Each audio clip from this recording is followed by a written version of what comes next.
상처 만지시네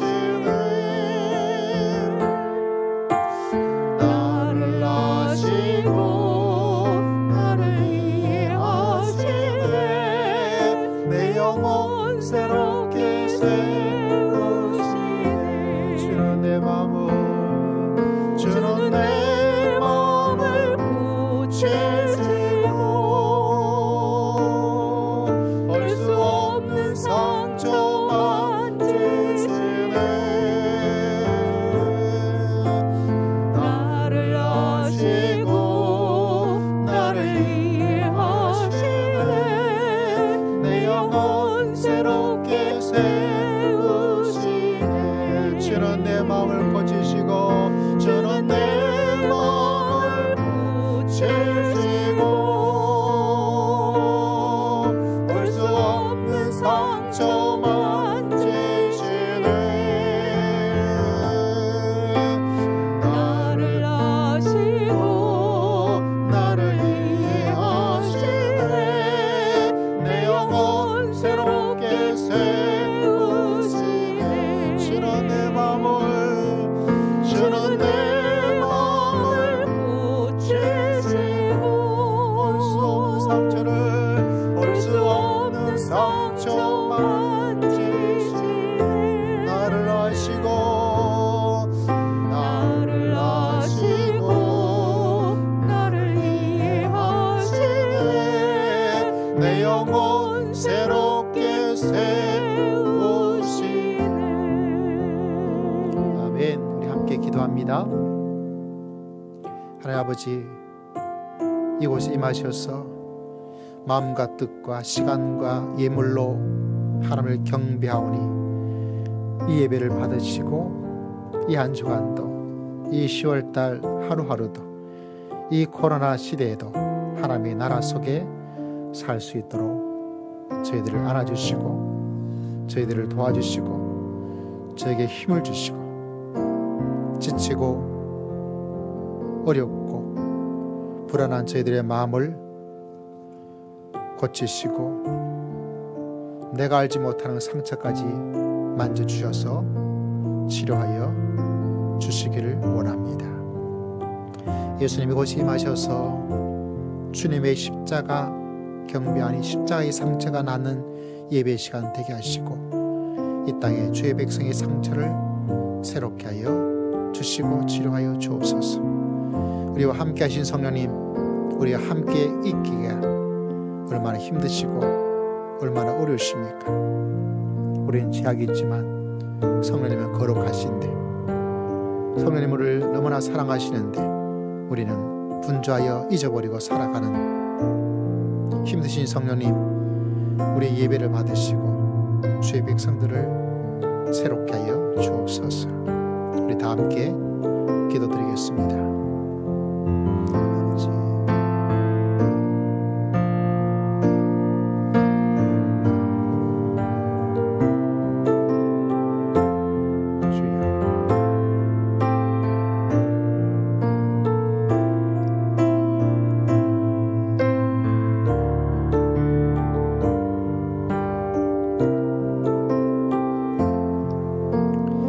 아버지 사도신경으로 신앙을 고백드립니다. 전능하사 천지를 만드신 하나님 아버지를 내가 믿사오며 그 외아들 우리 주 예수 그리스도를 믿사오니 이는 성령으로 잉태하사 동정녀 마리아에게 나시고 본디오 빌라도에게 고난을 받으사 십자가에 못 박혀 죽으시고 장사한 지 사흘 만에 죽은 자 가운데서 다시 살아나시며 하늘에 오르사 전능하신 하나님 우편한 자 계시다가 저리로서 산 자와 죽은 자를 심판하러 오시리라. 성령을 믿사오며 거룩한 공예와 성도가 서로 교통하는 것과 죄를 사하여 주시는 것과 몸이 다시 사는 것과 영원히 사는 것을 믿사옵나이다. 아멘. 아멘. 찬양드립니다. 273장 우리 찬양 후에 우리를 대표해서 우리 황보영 장로님 하나님께 기도 올리도록 하겠습니다.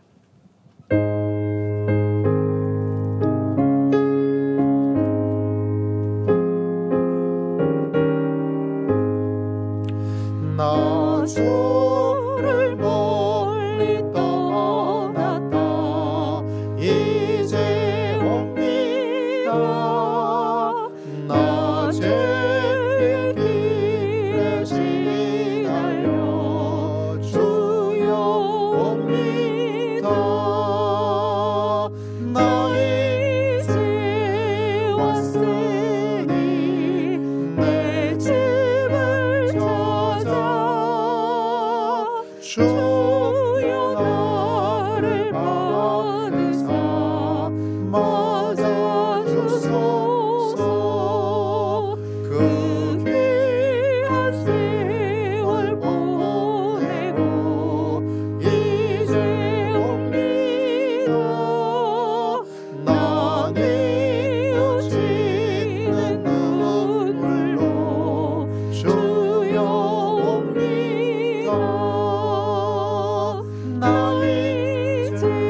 주여 나를 받으사 맞아 주소서. 나 바랄 것이 무엇나 우리 주 예수 날 위해 죽임 당하시 믿고 옵니다. 나 이제 왔으니 내 집을 찾아 주여 나를 받으사 맞아 주소서.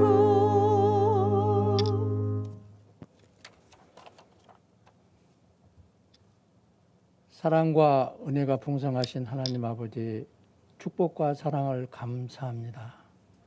오늘도 하나님께서 영광과 찬송과 저희의 예배를 받아 주옵소서. 저희의 마음을 다하여 갈급한 심령으로 모였사오니 우리에게 은혜를 베푸셔서 충만한 은혜의 시간이 되게 하여 주옵소서.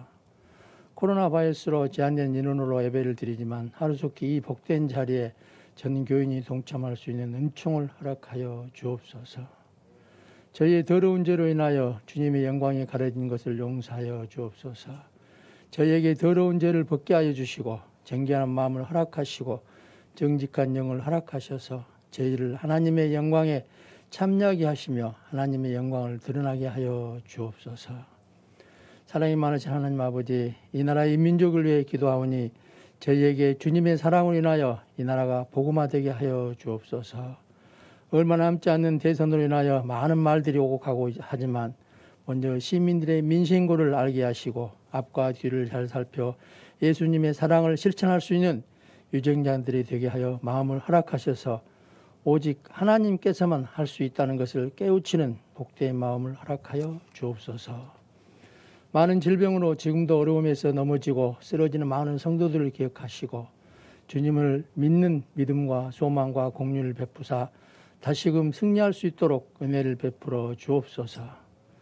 주님의 사랑으로 믿지 않는 이웃에게 복음을 증거할 수 있도록 입술의 권세를 허락하시고 저희의 손과 발로 사랑을 실천할 수 있도록 능력을 주옵소서. 저희로 하나님 사랑의 증인이 되게 하시며 저희의 삶 속에서 역사하시는 하나님의 능력을 증거할 수 있는 믿음을 허락하여 주옵소서. 주님의 피로 사신 우리 교회를 축복하시어 외식하는 교회가 되지 않게 하시고 진정으로 주님의 이름을 드높이고 죄악의 사슬을 풀어 영원한 생명과 자유를 주신 주님의 정성을 다해 찬양할 수 있는 교회가 되게 하여 주옵소서. 모든 예배를 주님께 맡깁니다. 말씀 전하신 우리 목사님 영육간의 강건함으로 붙들어 주시옵시고 성령의 능력으로 붙들어 주셔서 예배드리는 동안 그 말씀을 통해 주님과 깊은 교제를 나누는 시간이 되게 하여 주옵소서. 예배의 시종을 주님께 의탁하며 거룩하신 예수님의 이름으로 감사하며 간절히 기도드립니다. 아멘.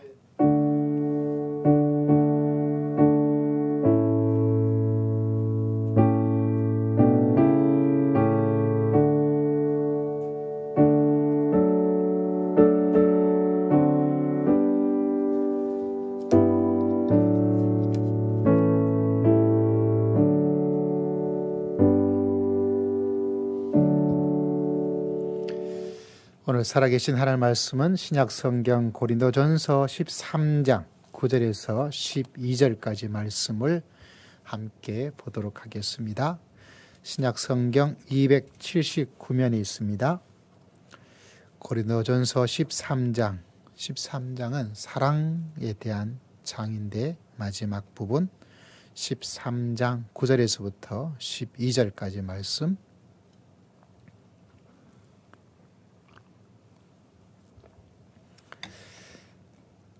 자, 우리 다 함께 말씀 읽겠습니다. 9절에서부터 12절 시작. 우리는 부분적으로 알고 부분적으로 예언하니 온전한 것이 올 때에는 부분적으로 하던 것이 피하리라. 내가 어렸을 때에는 말하는 것이 어린아이와 같고 깨닫는 것이 어린아이와 같고 생각하는 것이 어린아이와 같다가 장성한 사람이 되어서는 어린아이의 일을 버렸노라. 우리가 지금은 거울로 보는 것 같이 희미하나 그때는 얼굴과 얼굴을 대하여 볼 것이요 지금은 내가 부분적으로 아나 그때는 주께서 나를 아신 것 같이 내가 온전히 알리라. 아멘. 오늘 말씀은 비극과 희극 사이에서. 여러분 재난지원금 다 받으셨습니까? 잘 받으셨어요? 저한테 좀 맛있는 거 사주시겠어요? 저도 얼마 전에 25만 원 거금을 받았어요. 생활비로 사용하다 보니까 제가 그것을 24만 원 받고 저희 아내한테 팔았습니다. 많은 손해를 보았던 정말 나쁜 아내라고 생각을 합니다. 그래도 국가가 해주니까 참 좋다. 굉장히 기뻤어요. 우리 하나자매도 안 받았어요? 받았어요? 외국에서 어떻게 지원을 하고 있는가 참 좋았는데 코로나 이후에 확산되어서 지원금을 주는데 프랑스 파리로 가보면 파리에서는 무려 1억 1,300만 원을 지원을 주었어요. 여러분 얼마 받았죠? 25만 원. 파리는 사업장에 거의 1억 1,300만 원. 옆 나라 일본 도쿄는 얼마를 받았냐면 1억 9천만 원을 받았어요. 여러분 얼마 받았죠? 25만 원 받았죠. 캐나다는 사업에 또 직장에 또 소상공인들 말하는 그런 곳에 무려 1억 1천만 원을 받았습니다. 엄청나게 받았죠. 최고로 많이 받은 나라 중에 한 나라는 미국입니다. 미국에서는 무려 2억 8천만 원을 받았어요. 여러분 얼마 받았죠? 25만 받은 게 참 기뻤는데 다른 나라에 비교하니까 굉장히 그래서 희극과 비극이. 그래서 미국 같은 나라에는 이렇게 많은 지원이 있다 보니까 지금 미국에서 사람이 없다 그래요. 왜냐하면 이렇게 많은 지원을 받고 있으니까 굳이 내가 지금 일하지 않아도 살아갈 수가 있다 보니까 그 사람이 지금 공장이 막 돌아가서 문제가 아니라 이런 많은 지원을 받고 있다 보니까 좀 더 놀다가 좀 더 집에 좀 쉬었다가 이러다 보니까 이제 미국 같은 나라의 11월 추수감사절, 성탄절 외국에서는 굉장히 큰 대목이죠. 거기에 일할 사람이 구하는데 일할 사람이 없어서 돈을 좀 더 알바비가 막 올라가게 되겠죠. 그래도 사람들이 일하려고 하지를 않는. 그래서 이런 이야기를 들으니까 여러분 25만 원도 굉장히 기쁘고 아우 너무 좋다 이렇게 생각했는데 아니 그 나라는 뭐가 그렇게 많이 특별히 미국이야 일본은 얼마라고요? 일본은 1억 9천만 원을 받았던 이야기들이 나타나고 있습니다. 우리나라 국내 총생산 GDP라 그러잖아요. 어려운 말로. 그 GDP의 프랑스는 9.6%를 이번 코로나 지원의 지원금으로 사용을 했어요. 미국은 아주 많습니다. 무려 25.4%, 무려 25%의 GDP 그 정도 액수를 코로나 극복을 위해서 쏟아부은 거죠. 캐나다에는 15.9%, 일본은 옆에 나라 일본은 16.5%. 굉장히 많은. 우리나라는 얼마를 재난지원금으로 사용을 했을까? 얼마쯤 되냐면 통계에 하자면 우리나라는 국민 GDP의 겨우 4.5%를 지원을 했어요. 그래서 여러분이 힘든 거예요. 어디로 이사를 가야 될까요? 아무리 못해도 일본 정도는 가야. 하나자매 일본에서 공부했는데 빨리 일본 갔어야 되는데.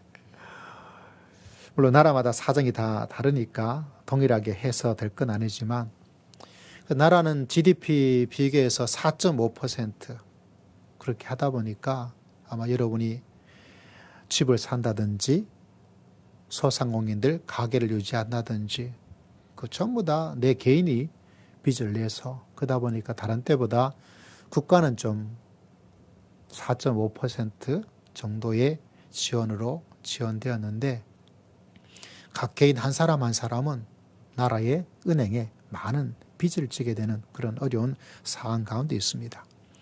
물론 우리나라보다 더 힘들고 어렵게 지낸 나라도 있겠죠. 이런 여러 가지 상황을 듣다 보니까 25만 원도 굉장히 기쁘고 즐거운 일이었죠. 그런데 이 나라는 이렇게 많이 하는데 우리나라는 왜 겨우 4.5%밖에 안 되는 거야? 왜 우리나라 소상공인들한테 더 지원을 해주지 않는 거야? 왜 국민들에게 좀 더 많은 지원금을 주지 않는 거야? 딸랑 25만 원 주는 거 한 최소한 1,000만 원 정도는 줘야 되지 않겠나? 이런 생각도 하다 보니까 희극과 비극에 기쁘고 좋았던 일이 조금 방황스러운 왔다 갔다 하는 그런 일들을 만나게 됩니다. 우리가 이런 말을 들어보셨죠? 인생은 멀리서 바라보면 희극이고 기쁘고 좋은 드라마이고 가까이서 가다 보고 바라보면 비극이다. 정말 그런 말이 이 말을 통해서 외국에서 어떤 혜택이 있었는가 몰랐을 때는 25만 원도 야 너무 좋다 여보 25만 원 받아서 이거 가지고 우리 맛있는 거 한번 해먹자 우리 소고기라도 한번 사 먹자 이렇게 좋아했는데 뭐 다른 나라에는 그렇게 많이 줬단 말이야. 그렇게 하다 보니까 좋았던 일이 가까이 알고 보니까 자세히 알고 보니까 화가 나는 거예요. 여러분 오늘 말씀을 바라보면서 우리가 생각해야 될 것이 하나가 있습니다. 가까이서 바라보고 자세히 알면 사람이 실망하고 배신감을 우리가 흔히 말해서 믿는 도끼에 뭐가 찍히죠? 발등이 찍혀 나가는 것들. 우리 장로님 기도하신 것처럼 여야의 후보의 이야기들이 나타나고 있는 것을 바라보게 되죠. 저분 굉장히 훌륭한 것 같은데 또 자세히 알고 보니까 그래도 조금 실망스러운 부분. 물론 내가 이 사람을 계속 지지할 거야. 그 마음의 변화가 없다 할지라도 그래도 이건 뭔가 조금 실망스러운 부분이 그래도 있겠구나 이런 생각을 하지 않을 수가 없습니다. 저는 하나님이 왜 좋은가? 여러분 왜 하나님이 좋으시고 또 이 시간을 내어서 저 멀리서 1시간을 들여서 예배 드리고 시간 내고 하나님께 예물을 드리고 왜 하는가? 저는 왜 하나님을 전파하고 왜 하나님을 섬기고 하나님을 예배하는가? 어떤 데는 하나님을 바라보면 인생과 다르게 멀리서 바라보면 하나님을 바라보면 좀 비극스러워요. 인생은 멀리서 바라볼 때 희극인데 하나님은요 반대로 멀리서 바라보면 도리어 비극이고 반대로 이 세상은 알면 알수록 까면 깔수록 비극인데 하나님은 정반대로 알면 알수록 그 속에 기쁨과 소망과 즐거움과 희극이 있다는 것을 알 수가 있습니다. 여러분 멀리서 하나님을 바라보면 종종 하나님에 있어 불만이 좀 생겨요. 이거 좀 빨리 끝내주시지. 우리나라도 좀 더 많은 재난지원금 주게 좀 만들어 주시지. 저 나쁜 사람 빨리 좀 어떻게 손 좀 써서 쫄딱 좀 망하게 해 주시지. 나를 이렇게 괴롭고 힘들게 하는 사람, 저 사람 하늘에서 날벼락에 떨어져 가지고 뭔가 좀 해 주시지. 그 정도가 좀 믿는 사람으로서 말하기 좀 어렵다면 뭔가 좀 큰 코 좀 다쳐 가지고 정신 좀 바짝 차리고 그렇게 살아갈 수 있도록 만들어 주시지. 하나님께 기도하면 응답해 주신다는데 어떤 기도 응답이 1년 지나고 2년 지나도 이러다가 내가 평생 늙어서 지내다가 죽은 뒤에 응답되는 건가? 이런 마음에 답답함을 가지게 되는 것. 특별히 우리나라처럼 막 성비가 급한 사람 빨리 했는데 하나님도 좀 빨리 해가지고 뭔가 해 주셔야 될 텐데 하나님은 달팽이신지 천천히 움직이실 때가 있고 그러다 보니까 우리 마음속에 뭐가 생깁니까? 불만도 답답함도 분노도 하나님을 믿고 있지만 하나님을 떠날 수 없지만 그래도 하나님에 대해서 뭔가 마음속에 비극스럽다고 표현해야 될까요? 그런 마음의 생각을 하나님이 정말 살아계시다면 저런 사람들, 저런 악한 사람들 왜 떵떵거리며 살게 만들까? 왜 저런 사람은 잡아가지도 않을까? 이런 정도의 사람도 마음에 생각을 하게 되죠. 그러다 보니까 마음속에 이런 여러 가지 비극까지는 아니더라도 조금 뭔가 충분한 뭔가가 채워지지 않는 어떤 것을 만나게 됩니다. 정말 하나님께서 정말 이렇게 좀 해주었으면 좋은 게 참 있는 것 저도 부인하지 않아요. 하나님께서 나를 좀 이렇게 막 좀 만들어 주셨으면 좋았을 텐데 하나님께서 나를 좀 저런 높은 자리에 올라갈 수 있도록 하나님께서 좀 도와주셨으면 참 좋겠는데 다른 사람보다 좀 뭔가 특별한 재능을 가지고 살아갈 수 있도록 그렇게 재능이라도 확실히 좀 하나님께서 해 주었으면 좋았을 텐데, 아니면 로또만 했는데 로또 1등 당첨해 주면 내가 진짜 하나님 위해서 말이지 11조도 막 하고 할 텐데 왜 이건 안 해 주시는지. 아니면 나한테는 정말 이런 일이 일어나지 않아야 될 텐데 왜 나한테 하필 나에게 이런 힘들고 어려운 일이 일어나게 될 것인가. 하나님께 내가 기도하는데 정말 이 기도 한번 딱 들어주셔서 정말 하나님의 살아계심을 내가 알고 이렇게 되었으면 좋을 텐데 왜 하나님께서는 그렇게 빨리 응답해 주시지 않은지. 그 속에서 우리의 마음은 뭐가 될 수가 있어요? 비극스러운 그런 마음의 생각을 가지게 됩니다. 그런데 여러분, 자칫 잘못하다 보니까 이런 상황 속에서 어떤 사람은 하나님을 향한 믿음이 조각조각 서서히 부서지는 사람도 있어요. 왜? 멀리서 하늘을 바라볼 때 뭔가가 탁 일어나야 되는데 말이죠. 그러다 보니까 교회에서 한 걸음 한 걸음, 한 주 한 주 빠지게 되고 예배를 소홀하게 되어지고 말씀을 매일 읽으라고 목사님이 말씀하고 책도 사주고 있지만 관심이 없어요.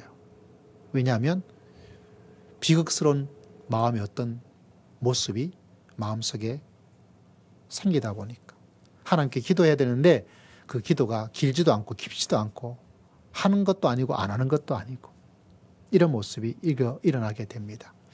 여러분, 예수님께서 이렇게 말씀하셨어요. 나로 말미암아 실족하지 않는 자가 복이 있다. 왜냐하면 내가 생각하고 내가 기대하고 내가 예상하고 내가 바라보는 그것으로 다 이루어진다면 기가 막히고 좋을 텐데, 그러나 이상하게도 우리 인생과 우리 믿음 생활 속에도 내가 기대하고 내가 계획하고 내가 원하는 것이 되지 않다 보니까 실족하게 돼요. 실족이 뭐죠? 다리가 삐끄덕하는 거예요. 저는 그 단어를 읽을 때마다 제 어린 시절의 추억을 기억합니다.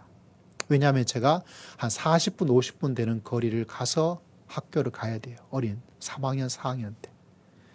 어느 날 논두렁을 거쳐 가야 빨리 가다 보니까 항상 그 길을 걸어갔어요. 친구랑 막 이야기하다가 논두렁 그거 가다가 삐그덕 해가지고 발목을 한번 접은 적이 있어요. 조금 접혀진 줄 알았는데 하루가 지나고 이틀이 지나도 낫질 않아요. 그래서 어머니가 이렇게 보더니 안 되겠다 해서 좀 먼데 가가지고 차를 타고 가서 어떤 분을 만났어요. 저는 어머니 따라 손을 잡고 그냥 갔어요. 근데 그분이 이렇게 만져보더니 뼈가 이렇게 됐구나. 다리를 이렇게 만지대 뜩 하다니까 뼈가 접골이라고 말을 해요. 요새는 그런 게 거의 보기가 힘든데 병원에서 다 하다 보니까 그렇게 해가지고 정말 딱 하니까 어때요? 소리가 뻑 나더라고요. 근데 그 뒤부터 안 아파요. 그거 보면서 참 신기하다. 그래도 흔적이 남아있어요. 몸이 진짜 안 좋을 때 그쪽이 아파요. 실족하는 거. 삐끄덕한다는 거죠. 여러분, 예수 그리스도로 말미암아 실족할 일이 일어납니다.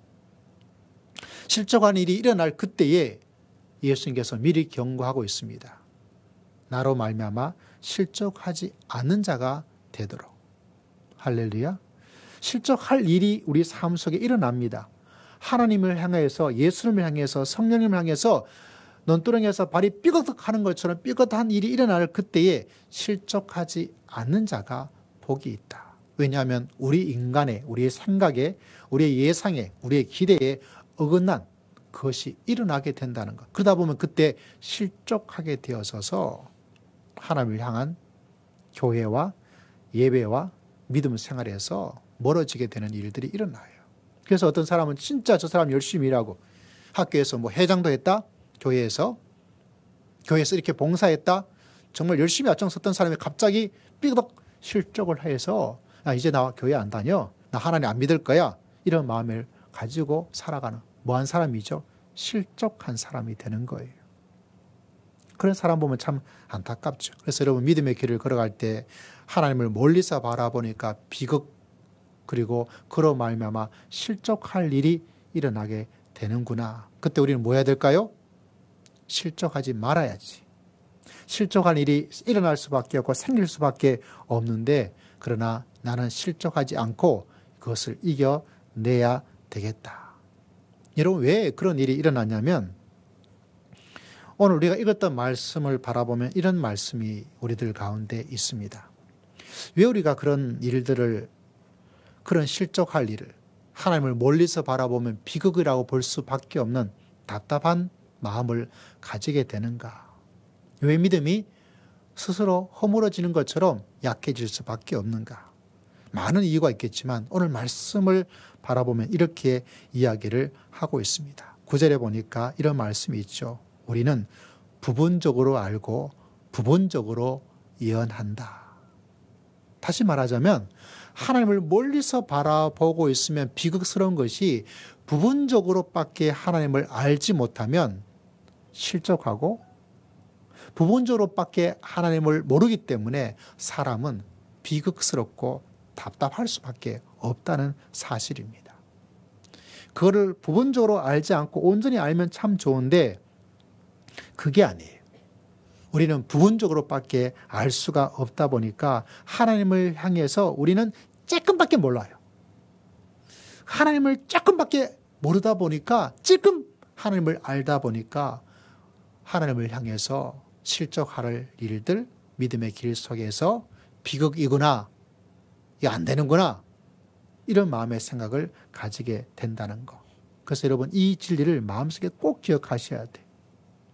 우리가 인정하고 싶지 않아도 한 가지를 인정해야 돼요. 무엇을 인정해야 되는가? 내가 하나님을 향해서 너무나 미세먼지만큼 찔끔밖에 모르고 있다는 거예요. 내가 이제까지 이렇게 오랜 생활 믿음의 길을 걸어갔다. 그래봤자 여러분 미세먼지만큼 찔끔밖에 몰라요. 제가 신학교에 들어가서 신학이란 공부를 10년을 하더라도 하나님을 향해서 알고 있는 것은 여러분 하나님에 대해서 내가 얼마나 알겠어요. 여러분보다야 조금 더 알겠죠. 그러나 여러분 하나님 그분에 대해서 마치 코끼리가 있으면 우리가 만져보잖아요. 최소한 만져보면 우리는 이렇게 쓰다듬어 보잖아요. 내 손바닥만큼 정도는 코끼리한테 되어서 뭐라고 말할 수 있지만 하나님은 코끼리 정도가 아니잖아요. 하나님이란 그분에 대해서 우리가 알려진 것 겨우 이 성경책밖에 되지 않아요. 여러분 이 성경책 한번 읽기가 얼마나 어려워요. 힘들잖아요. 그죠? 매일매일 읽는 것도 잘 안 한단 말이죠. 그러나 여러분 하나님에 대한 이 기록이 특별 계시라고 말하는데 하나님 그분에 대해서 이 책이 도대체 몇 퍼센트를 우리들에게 알려줄까요? 여러분 사도 바울이 우리가 경험해보지 못한 세 번째 하나님의 그 엄청난 세계를 보았던 사람이에요. 하나님과 만나서 직접적인 계시의 말씀을 가지고 있는 사람이에요. 그 사도 바울이란 이 서신의 저자였던 사도 바울이 알고 있는 것과 내가 알고 있는 것은 나는 또 그분에 비하자면 아무것도 아니에요.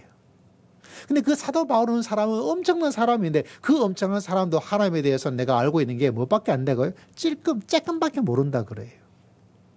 이 성경책에 하나님에 대해서 다 기록해 놓았다고 말하는데 하나님에 대해서 도대체 몇 퍼센트를 우리에게 알려주고 있을까요? 제가 볼 때 0.0000000 몇 개를 해야 될지 모르겠지만 그 정도밖에 우리는 모르는 거예요. 그러다 보니까 여러분 우리가 답답할 때가 있고 힘들 때가 있고 불안할 때가 있고 어떤 사람은 실족하지 말아야 되는데 실족할 때가 있고 여러분 꼭 기억하셔야 됩니다. 멀리서 바라보는 것보다 한 걸음 한 걸음 더 나아가는 곳에 여러분 그 속에 하나님께서 우리들에게 주시는 희극, 기쁘고 즐겁고 감사하고 신나고 행복한 놀라운 역사를 하나님께서 부족한 우리 모두에게 하나님께서 베풀어 주실 줄을 믿습니다. 그 내 삶 속에도 그래요. 인생의 비극처럼 보이고 힘들어 보이는 그 일이 이렇게 지나가다 보면 지나고 나서 보면 지나다 보고 지나고 나서 보면 이게 또 괜찮구나. 좋았구나. 의미가 있고 그 속에 보람도 있고 여러분 화면에 광야에 대한 히브리어 단어를 하나를 보여드릴 거예요. 히브리어는 오른쪽에서 왼쪽으로 읽어요. 여러분 보실 때 앞에 네모자가 있죠. 이 히브리어로 광야를 미드바르라고 이야기합니다. 첫 번째 있던 여러분 오른쪽에 있는 네모로 된 것이 미자 발음으로는 근데 원래는 맴이라고 읽어요. 합쳐지면 미드바르. 앞에 있는 네모가 맴이고 나머지 세 글자가 다바르라는 단어예요. 다바르. 다바르가 무슨 뜻이냐? 맴은 나라라는 뜻이고요. 다바르는 말씀하다. 그래서 성경에 보면 하나님께서 말씀하셨다, 예수님께서 말씀하셨다, 그렇게 된 히브리어 단어는 항상 그 뒤에는 세 글자, 그 다바르예요. 광야를 희한하게 이 맴이란 나라라는 단어와 다바르, 말하다, 말씀이란 단어가 합쳐져서 뭐가 되냐면 이상하게도 그게 광야, 미드바르가 돼버립니다. 이거를 분류해서 그 글자를 분석해 보면 마치 한문이랑 좀 비슷해요. 히브리어가. 그래서 이 합친 단어를 생각해 보면, 나누어서 생각해 보면 뭐라고 되었냐면, 광야는, 미드바르는 실제로는 무슨 말을 해주고 있냐면 바로 말씀 나라, 말씀의 나라, 이런 뜻을 가지고 있어요. 다시 말하자면 광야라는 그 단어는 바라보면 광야에서 살고 싶어요, 여러분? 여러분, 광야에서 살 수 있는 게 아니에요. 광야 체험은 해볼 수 있을지 몰라도 광야는 아니에요. 저는 광야가 괜찮을 것 같다는 생각을 했는데, 제가 언제 말씀드렸던가요? 어떤 교회에서 광야를 가서 영상을 올렸더라고요. 근데 그 광야에 인솔에 갔던 목사님이 성도들에게 사과 이야기를 하고 있더라고요. 왜 사과를 하고 있냐면, 목사님도 광야 하다가 한번 가야지 하고 용기를 내서 성도들을 이끌고 갔는데 광야가 너무 힘든 거예요. 그러다 보니까 아유 성도님들, 제가 잘 몰라서 이렇게 힘든 곳에 여러분을 데리고 와서 너무 죄송합니다 하고 그렇게 인사하는 게 있어가지고, 야, 얼마나 힘들었으면, 얼마나 죄송스러운 마음을, 송구스러운 마음이 있었으면 저렇게 할까. 다시 말하자면 목사님도 두 손 두 발 다 들은 곳이 바로 광야예요. 근데 그 광야를 분석해 보니까 말씀의 나라. 광야는 비극이에요.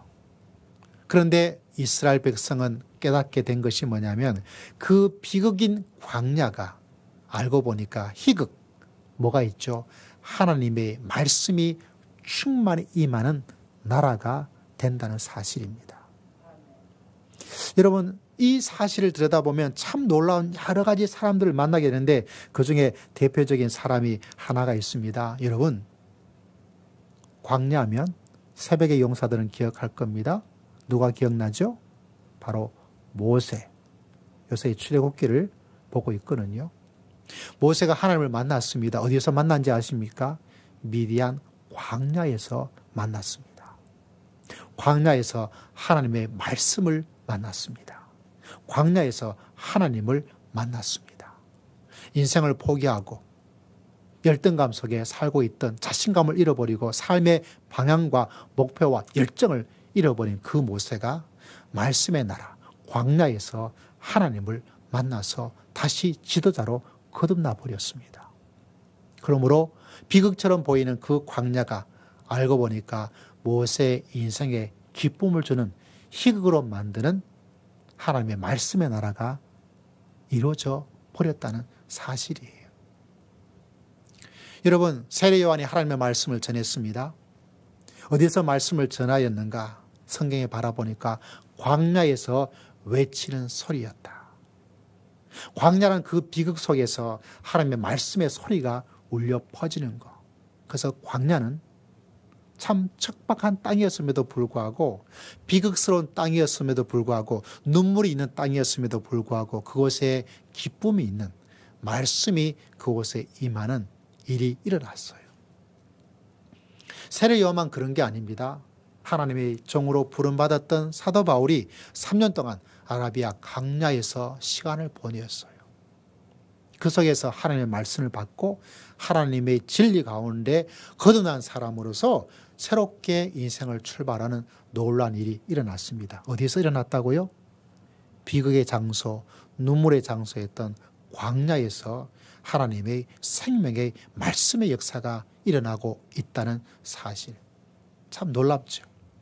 광야로 가고 싶지 않습니까, 여러분? 그래서 그럴까요? 한국 교회와는 좀 다르게 초대교회란 이스라엘 그 이전부터 시작된 초대교회 역사를 바라보면 지도자 중에 교부란 분위기 있습니다. 그 교부란 사람들과 많은 믿음의 지도자들이 어디로 갔느냐면 광야로 갔어요. 그래서 초대교회사에 보면 광야의 교부들, 이런 교부가 있어요. 왜 그들이 광야를 갔을까요? 왜 그들이 비극의 땅, 그 척박한 땅, 눈물의 땅, 목사님조차 두 손 두 발을 다 들을 수밖에 없던 그 광야에 그들이 왜 자진해서 들어갔을까요? 왜 세례 요한이 광야에서, 왜 사도 바울이 광야에서 3년이란 기나긴 시간을, 왜 초대 교부들이 일부가 광야의 교부가 되었을까요? 그거는 미드바르, 말씀의 나라가 그곳에서 임하였기 때문. 다시 말하자면 우리 눈으로 바라보기에는 뭐가 일어나요? 눈물이 있고 아픔이 있고 괴로움이 있지만 그것을 자세히 들여다보고 그 속에 들여다보면 하나님의 역사가 그 속에서 아름답게 풍성하게 일어나고 있다는 사실. 여러분, 이 진리를 꼭 마음속에 기억하고 믿음의 길을 걸어갈 수 있는 여러분 모두가 다 되시기를 주의 이름으로 축복합니다. 왜 그러냐면 우리가 부분적으로 알아서 그래요. 우리는 이 땅에서 살 동안 하나님을 참 많이 알고 안다 할지라도 아주 조금밖에 몰라요. 하나님의 온대하고 풍성한 세계는 우리는 다 알 수가 없어요. 그래서 우리 인간의 믿음이 약해지고 하나님을 가까이 하지 않게 되어지면 우리는 그 속에서 불안하고 불평스럽고 힘들고 괴롭고 죽고 싶다라고 말하고 살아갑니다. 왜? 우리는 조금밖에 알지 못하다 보니까. 그러나 여러분, 한 가지는 알고 있어야 돼요. 그 조금밖에 부분적으로 알 수밖에 없는 가운데도 그 속에 말씀의 나라가 있는 것. 인생은 멀리서 바라보고, 그러면 여러분, 하나님을 멀리 바라보면 비극이 있지만 우리 하나님을 알고 가까이 하고 예배를 가까이 하고 기도를 가까이 하고 말씀을 가까이 하고 그 속에 깨달음을 가지면 이것이 하나님께서 기쁨과 소망의 일들로 하나님께서 만들어주시는 놀라운 역사가 일어날 줄을 믿습니다. 그 진리를 알지 못하면 여러분, 믿음의 길을 걸어가다 보면 실족해요. 내가 믿음의 길 가운데 하나님을 가까이 하는 것을 멈춰버리면 내가 실족합니다. 왜? 나는 조금밖에 모르다 보니까. 조금밖에 알지 못하다 보니까. 그래서 결국은 넘어지게 되는 거예요. 그래서 여러분, 우리가 하나님을 가까이 하기 위해서 예를 쓰는 것은 내가 실족하지 않고, 그와 동시에 뭐죠? 내가 알지 못하는 세계를 알게 되어지면 그 속에 비극으로 보였던 내 인생이, 불행으로 보였던 내 인생이, 망하는 줄 알았던 내 인생이 그게 아니구나. 여러분, 이 진리를 깨닫고 믿음의 길을 걸어갈 수 있는 복된 성도님들 다 되시기를 주의 이름으로 축복합니다.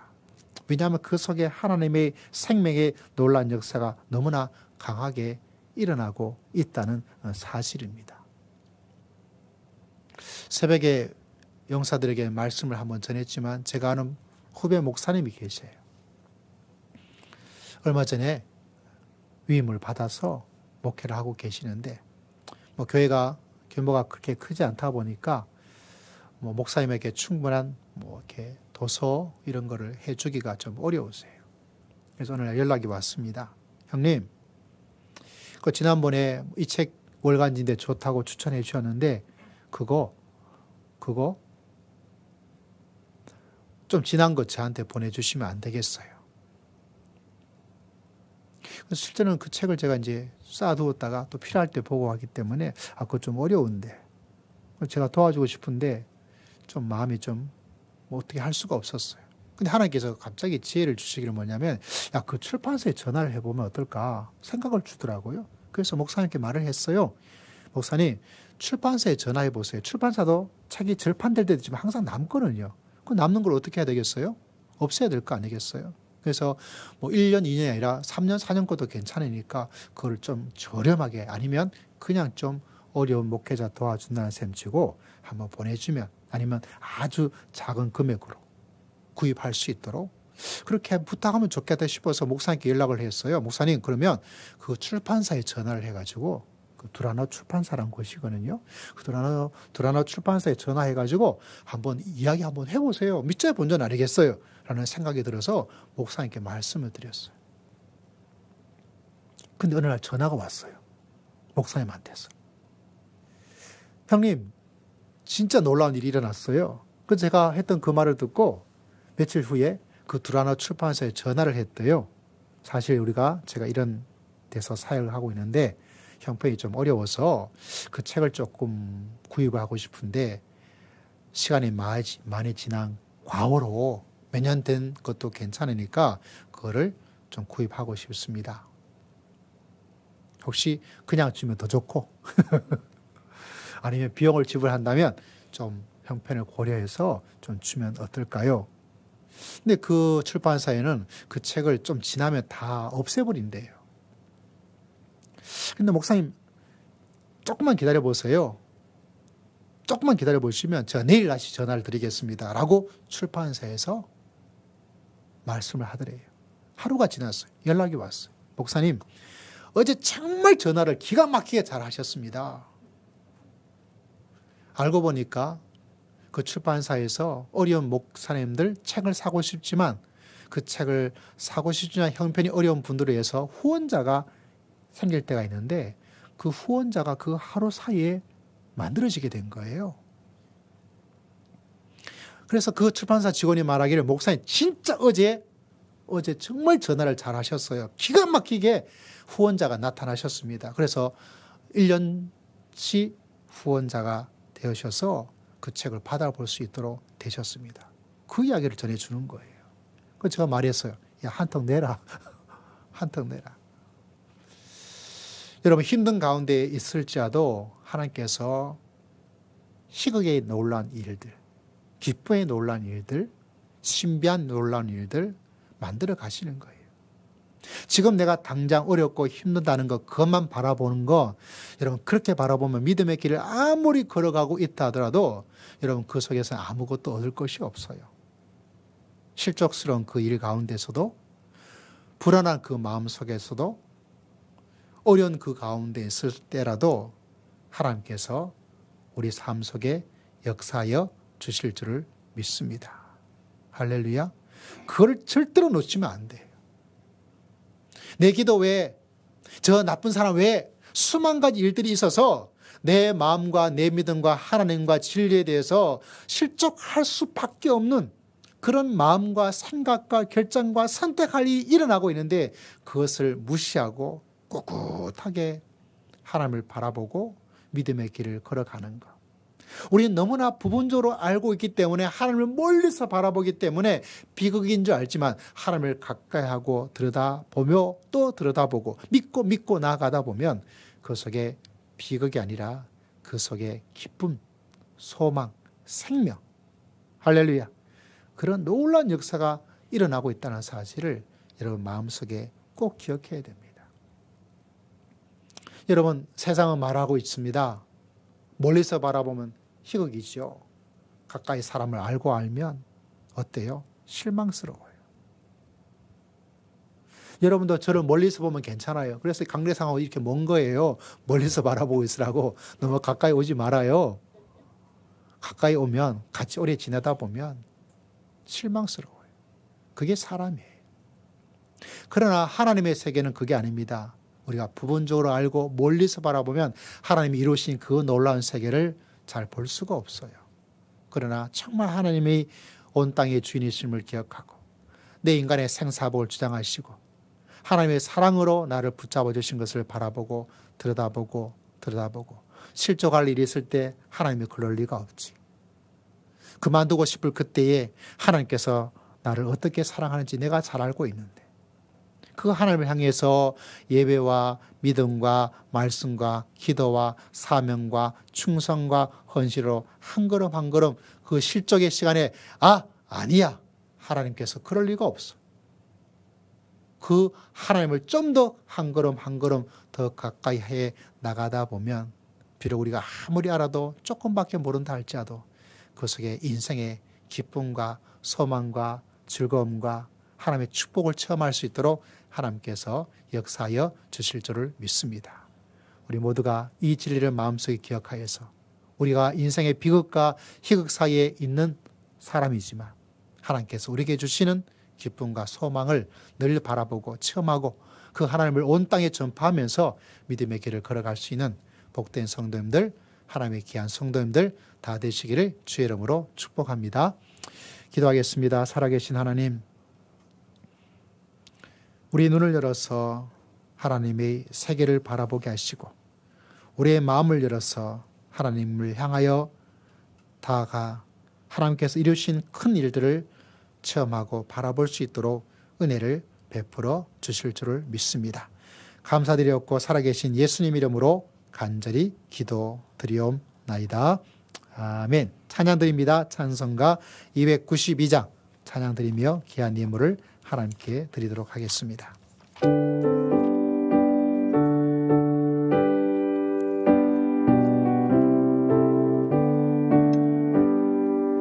주 없이 살 수 없네 죄인의 구주여 거기야 몸의 피로 날 구속하소서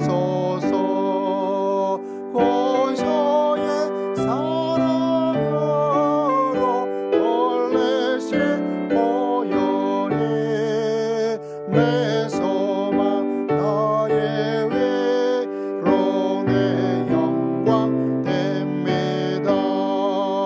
주 없이 살 수 없네 나 혼자 못 서리 힘없고 부족하며 지혜도 없도다 내 저런 나의 생명 또 너의 힘이라 주님은 의지하여 지혜를 얻으리 주 없이 살 수 없네 내 주는 아신다 내 영의 기쁨과 그 마음의 소원은 주밖에 네 아람 주리여 내 마음이로 하사 영원케 하시네 주 없이 살 수 없네 세월이 흐르고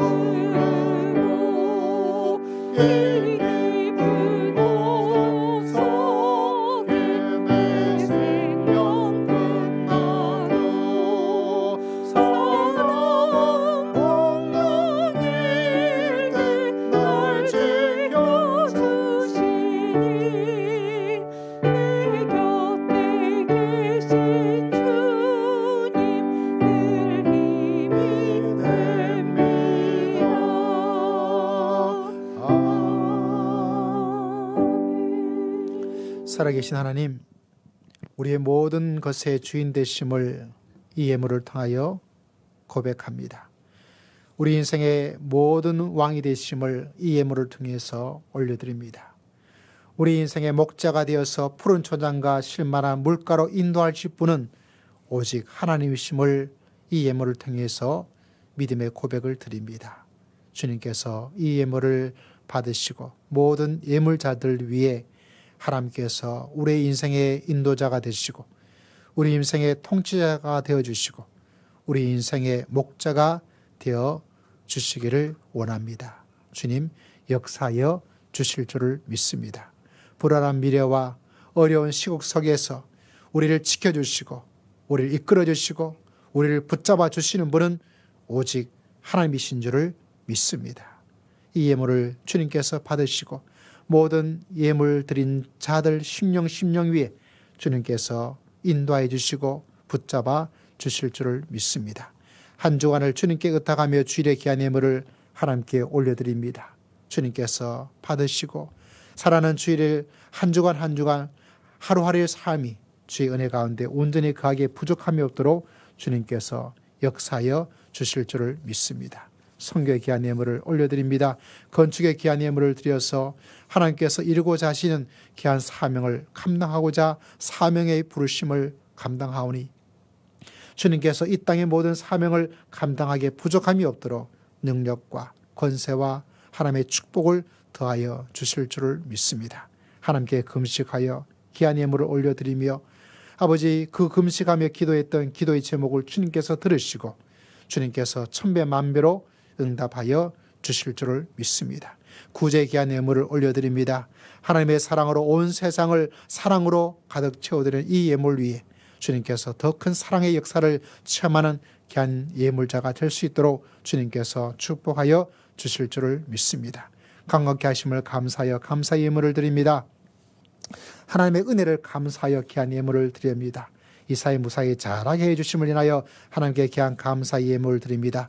범사에 감사하여 귀한 예물을 드립니다. 주님, 주님의 은혜를 기억하며 이 모든 일을 이루신 일은 바로 하나님이신 줄을 믿어 감사의 고백을 주 앞에 드렸사오니 주님께서 더 귀한 감사의 역사가 천배 만배나 많아질 수 있도록 주님께서 하늘문을 여시고 축복하여 주실 줄을 믿습니다.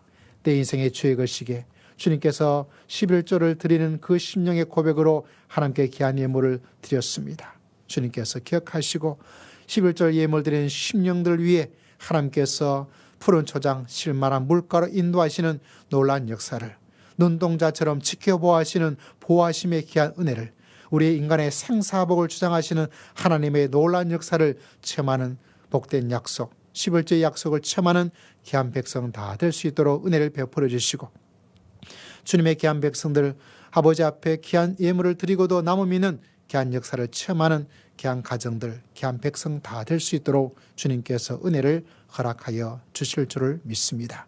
인간의 생사복을 주장하신 하나님 주님의 귀한 백성들의 심령과 형편을 아시는 하나님 주님께서 공의를 더디펴 주시고 힘들고 어렵게 살고 있는 그 마음에 하나님의 한량없는 은혜를 베푸셔서 그 어렵고 힘든 상황을 이기고도 남을 있는 하나님의 능력과 권세와 도움과 지혜와 하나님의 담대함을 하나님께서 베풀어 주실 줄을 믿습니다.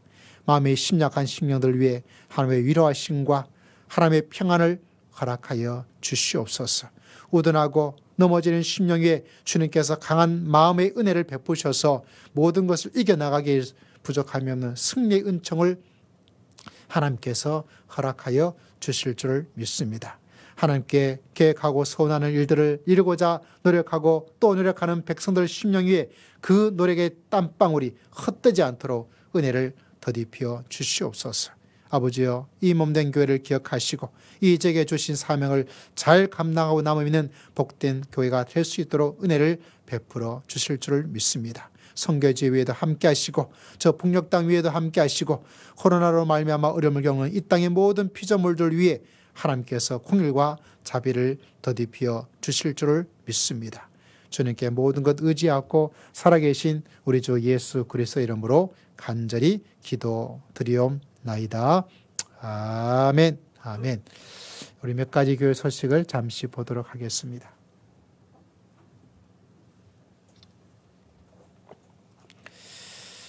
네, 이번 주 예배 참석자들 감사하고요. 다음 주 예배 참석자들 기억해 주시기를 바랍니다. 우리 꽃누님 식구들이 한 주를 먼저 와버리셨어요. 예, 다음 주도 꼭 오시기를 바랍니다. 이번 주는 스스로 광야를 만드는 금식의 시간입니다. 금식의 시간을 잘 보내면 그 속에 말씀의 역사를 체험하게 되죠. 이런 기억하여서 또 내일 또 쉬는 공휴일인데 한번 시간을 내어서 금식 기도도 하시고 또 하나님께 귀한 예물도 드려서 우리의 마음을 쏟아부으면 하나님도 우리에게 쏟아부어 주신 은혜를 맛보는 역사가 일어나게 될 것입니다. 또 지난주에는 우리 한 선교사님 돌아가셨어요. 필리핀 선교사님 코로나 때문에 저희가 뭐 크지 않지만 작은 정해진 선교사회에 조그만 것들을 드렸습니다. 또 신학생들 위해서 특별히 또 장학금 조금 드렸습니다. 또 저희 교회를 통해서 또 작은 오병이어 같은 사랑을 나눠줄 텐데 또 그런 일에 동참하신 우리 성도님께도 감사하고요. 또 하나님의 귀한 역사가 더 풍성하게 오병이어처럼 일어나리다 이렇게 생각을 합니다. 또 한 주간 저희 은혜 가운데 잘 지내시고 벌써 10월 달이네요. 참 시간 빠르게 지나갑니다. 이제 코로나 10월 말쯤 되면 아마 70%, 80% 백신 주사가 다 되어져서 좀 더 자유로운 그런 시간을 가지지 않을까 이렇게 생각을 하게 됩니다. 감사드리고 또 이렇게 매주 또 새로운 식구들 또 이렇게 한 달에 한 번씩 보니까 더 반갑기도 하고 그렇습니다. 또 돌아가실 때도 안전하게 잘 돌아갈 수 있기를 바라고 또 하나님의 은혜가 이 한 주간에도 흘러 넘칠 수 있도록 축복하여 주실 줄 믿습니다.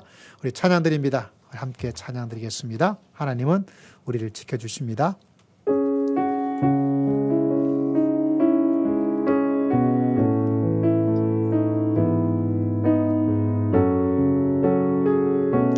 하나님은 너를 지키시는 자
함께 자리에 일어나셔서 우리의 마음을 하나님께 고백합시다.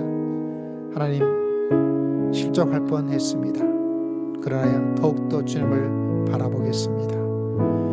여러분, 인생의 속에 하나님을 너무나 작게 알기에, 부원적으로 알기에 힘들고 어려운 것입니다. 이제 하나님을 더 알아가며 하나님께서 그 광야 속에 주시는 은혜와 말씀으로 새롭게 인생을 살아가고 싶습니다. 역사하여 주실 줄을 믿습니다. 우리 함께 잠시 기도하겠습니다. 아버지,